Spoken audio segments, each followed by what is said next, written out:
Hello, and I bring you greetings from the East Cleveland Public Library. Thank you for joining our community conversation.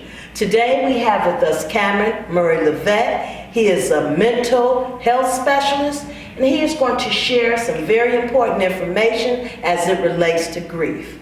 Hello, Kameron, how are you? I'm doing well, how are you? Good, good. Let's get started.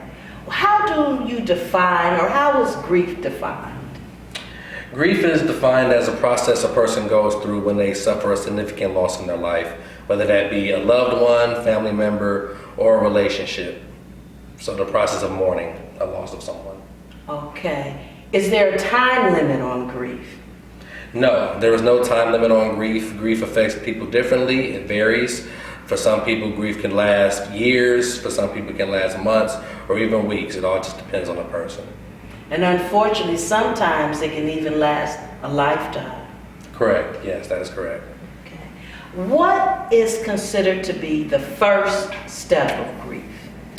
The first stage of grief is denial. In this stage, a person clings on to a false sense of reality, or they feel like there's a mistake on what's really going on. They can't fully wrap their heads around the severity of a situation that's going on in their life.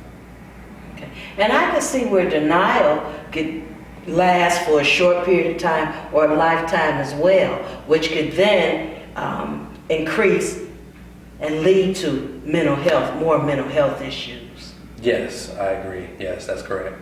Okay. So what is the second step of grief? The second stage of grief is anger. So this happens shortly after denial. And this stage, when a person realizes that denial isn't no longer helping them, they become frustrated at the situation as a whole. Like, why is my significant other or my friend or family member, why are they gone? And they still can't wrap their head around it, but they become more frustrated and mad at the situation. Okay. Anger, very common. Well, that can be taken out on anybody. The doctor could have done more. I could have done more. God, why did you let this happen to me? I can see how anger can play a big part in the steps of grief. Exactly. Thank you for sharing. The third step would be? The third step would be bargaining. Now, this stage is interesting because it can go different ways. For example, if you're a religious person, in the bargaining stage, it'll be, a person will have like negotiations like with God. Like, God, if I will stop drinking if you, prevent other people in my family from dying, or, I would, exercise more and focus more on my health if you, save such and such in my life from dying. Or bargaining can also be, it's within the mind, like any type of lifestyle change that you feel like you want to make, in order to prevent other, horrific things from happening in your life. That's the bargaining stage. Yeah, that bargaining is clearly one of the most interesting stages of grief. It has a lot of layers to it. Okay, and moving along. So what step are we on now? Now we are approaching the fourth stage of grief, which is depression. Oh. And in this stage, a person just experiences different bouts of sadness. They isolate themselves from their friends and family. They kind of keep to themselves, like they're really, in a real deep stage of mourning at this point. Okay. And the fifth stage and final stage of grief would be? The fifth and final stage of grief would be acceptance. They are, coming to grips with the situation in their life. They're, accepting that, their loved one is no longer here, and that, death is inevitably a part of life.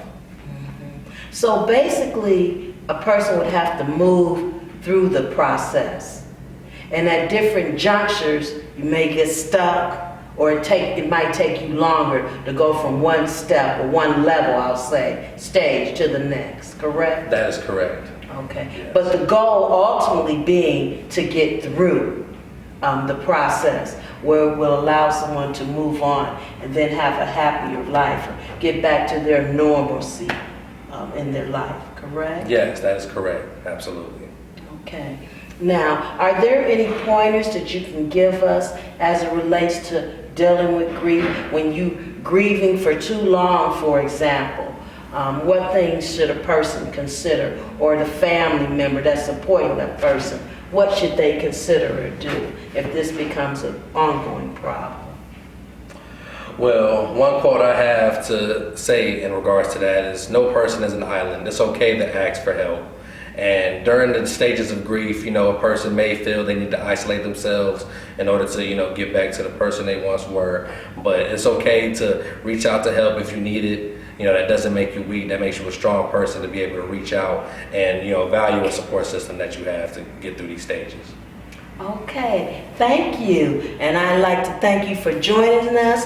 And Kameron Murray Lavette is my son.